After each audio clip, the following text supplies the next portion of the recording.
Good day everyone, I'm Prince Weber Mondragon, student nurse from USPF College of Nursing. So today I'm going to perform the procedure of managing cough and cold. So first, I'll introduce the materials needed. So a bowl,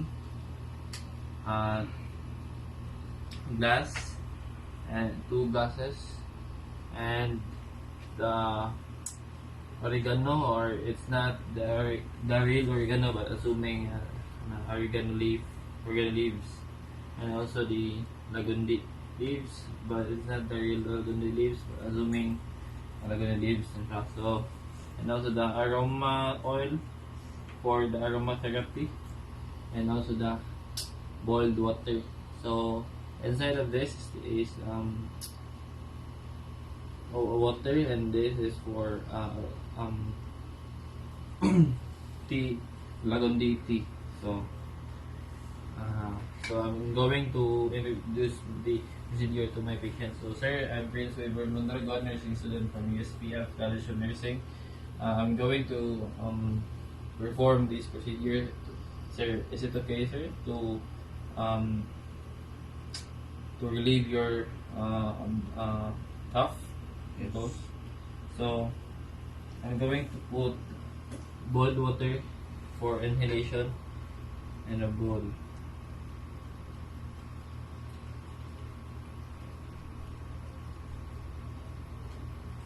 So first I'm going to instruct the patient to what will he going to do. So sir, inhale sir through your nose. Yeah, lang mo ginhawa sir. Yeah, buka. Lang ginhawa. Bali, so for within 2 minutes niya siya sir. So okay sir, so yan na sir. Ay udo ko lang sir na. Dinipi yung mata sir. Yes, that's right sir. So sige sir, ilang mo ginawa sir. So your nose sir. And after that, after 2 minutes, okay, that's fine. Then I'm going to that's all for inhalation. Then next is the percussion, or tapping the chest of the patient. So I'll make sure the patient is sitting straight. So sir, akong tapon imong ang dughan sir. So is it okay with you sir? Yes. So first it should be cup, then avoid clapping the lower part, or the liver, pancreas and all. So should be here. Then sir, kanang ginhawa og lang sir, and kanang one sir. Then inhale. Hawa. Exhale.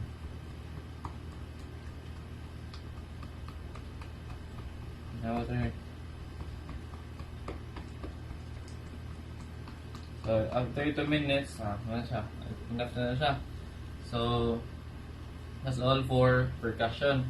So next is for the comfortable of the patient. So for the comfort of the patient, so position the patient in semi-collar position. So sir, hinda ta sir. Assist the patient if di niya kaya. So ito sir. Sir, so hinda na sir na para sa comfort sa patient. So na siyang positioning the patient. So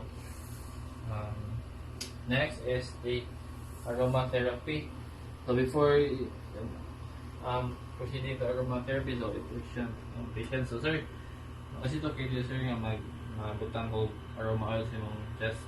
So sir, pangawan sir yung patient sir.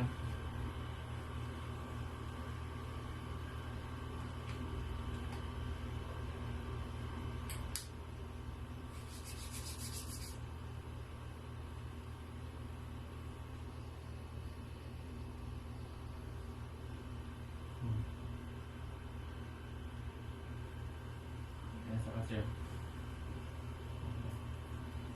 And that's all for managing of cough and colds. So maybe I don't have much materials, but I'm using some alternatives to replace the other materials. So that's all for the procedure.